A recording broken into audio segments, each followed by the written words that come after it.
Data sciences is a combination of Python and mathematical concepts like statistics, data analysis, probability, etc. Concepts of data science can be used in developing applications around AI as it gives a strong base for data analysis in Python. Revisiting AI project cycle. But before we get deeper into data analysis, let us recall how data sciences can be leveraged to solve some of the pressing problems around us. For this, let us understand the AI project cycle framework around data sciences with the help of an example. Do you remember the AI project cycle? Humans are social animals. We tend to organize and/or participate in various kinds of social gatherings all the time. We love eating out with friends and family, because of which we can find restaurants almost everywhere, and out of these, many of the restaurants arrange for buffets to offer a variety of food items to their customers. Be it small shops or big outlets, every restaurant prepares food as they expect a good crowd to come and enjoy their food. But in most cases, after the day ends, a lot of food is left, which becomes unusable for the restaurant, as they do not wish to serve stale food to their customers the next day. So, every day, they prepare food in large quantities, keeping in mind the probable number of customers coming into their outlet. But if the expectations are not met, a good amount of food gets wasted, which eventually becomes a loss for the restaurant, as they either have to dump it or give it to hungry people for free. And if this daily loss is taken into account for a year, it becomes quite a big amount. Problem scoping. Now that we have understood the scenario well, let us take a deeper look into the problem to find out more about various factors around it. Let us fill up the 4Ws problem canvas to find out. Who canvas? Who is having the problem? Who are the stakeholders? Oh, restaurants offer buffets. Oh, restaurant chefs. What do we know about them? Oh, restaurants cook food in bulk every day for their buffets to meet their customer needs. Oh, they estimate the number of customers that would walk into their restaurant every day. What canvas? What is the nature of their problem? What is the problem? Oh, quite a large amount of food is left over every day unconsumed at the restaurant, which is either thrown away or given for free to needy people. Oh, restaurants have to bear everyday losses for the unconsumed food. How do you know it is a problem? Oh, restaurant surveys have shown that restaurants face this problem of food waste. Where canvas? Where does the problem arise? What is the context/situation in which the stakeholders experience this problem? Oh, restaurants which serve buffet food. Oh, at the end of the day, when no further food consumption is possible. Why? Why do you think it is a problem worth solving? What key value to the stakeholders?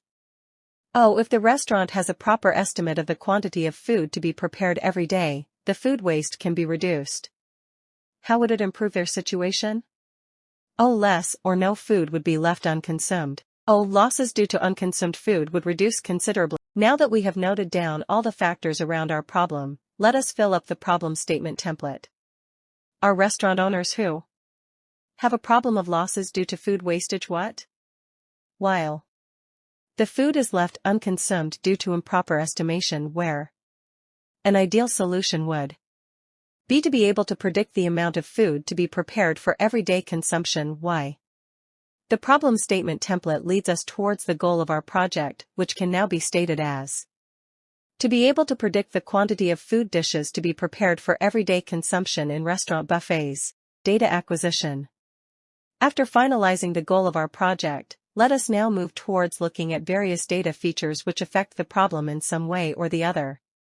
Since any AI-based project requires data for testing and training, we need to understand what kind of data is to be collected to work towards the goal. In our scenario, various factors that would affect the quantity of food to be prepared for the next day consumption in buffets would be total number of customers, quantity of dish prepared per day, dish consumption, unconsumed dish quantity per day, price of dish, quantity of dish for the next day. Now let us understand how these factors are related to our problem statement.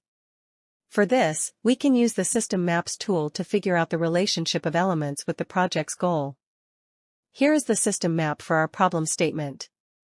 In this system map, you can see how the relationship of each element is defined with our project.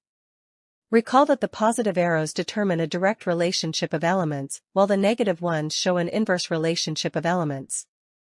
After looking at the factors affecting our problem statement, now it's time to take a look at the data, which is to be acquired for the goal. Data exploration. After creating the database, we now need to look at the data collected and understand what is required out of it. In this case, since the goal of our project is to be able to predict the quantity of food to be prepared for the next day, we need to have the following data. Name of dish. Quantity of that dish prepared per day. Quantity of unconsumed portion of the dish per day. Thus, we extract the required information from the curated dataset and clean it up in such a way that there exist no errors or missing elements in it. Modeling. Once the dataset is ready, we train our model on it. In this case, a regression model is chosen in which the dataset is fed as a data frame and is trained accordingly. Regression is a supervised learning model which takes in continuous values of data over a period of time. Since in our case data which we have is a continuous data of 30 days, we can use the regression model so that it predicts the next values to it in a similar manner. In this case, the dataset of 30 days is divided in a ratio of 2:1 for training and testing, respectively. In this case, the model is first trained on the 20-day and then gets evaluated for the rest of the 10 days. Evaluation. Once the model has been trained on the training dataset of 20 days, it is now time to see if the model is working properly or not. Let us see how the model works and how is it tested. Step 1. The trained model is fed data regards the name of the dish and the quantity produced for the same. 2. It is then fed data regards the quantity of food left unconsumed for the same dish on previous occasions. Step 3. The model then works upon the entries according to the training it got at the modeling stage. Step 4. The model predicts the quantity of food to be prepared for the next day. Step 5. The predict is compared to the testing dataset value. From the testing dataset, ideally, we can say that the quantity of food to be produced for next day's consumption should be the total quantity minus the unconsumed quantity. Step 6. The model is tested for 10 testing datasets kept aside while training. Step 7. Values of testing dataset is compared to the actual values. Step 8. If the prediction value is same or almost similar to the actual values, the model is said to be accurate. Otherwise, either the model selection is changed or the model is trained on more data for better accuracy. Once the model is to achieve optimum efficiency, it is ready to be deployed in the restaurant for real-time usage.